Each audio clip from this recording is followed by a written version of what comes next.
Everyone has at least played one Legend of Zelda game, or at least heard of Legend of Zelda. If you haven't, then you've been living under a rock.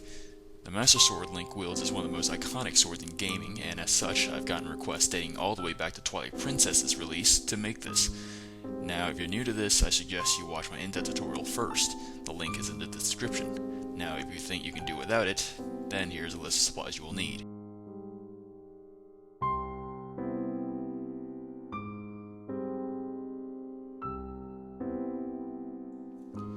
First thing you want to do is thank me for doing the grunt work of providing a blueprint of this sword. This took me about 8 hours to make. The download is in the description.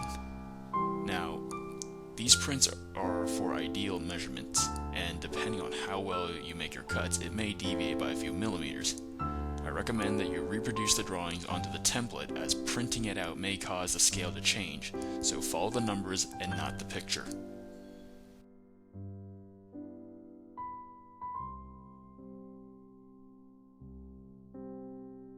The primary material of this sword is going to be made from hardened paper. The paper I'm using is 110 pound ANSI A-dimension paper, but for all you metric guys, A4 paper will also work for this. Now this is where you will need a liquid glue and some sort of glue spreader, such as a folded sheet of paper. You'll also want a wet cloth to clean up your mess. You want to fold and coat one side of the paper with glue, making sure there are no dry spots. This will laminate the paper once it has dried.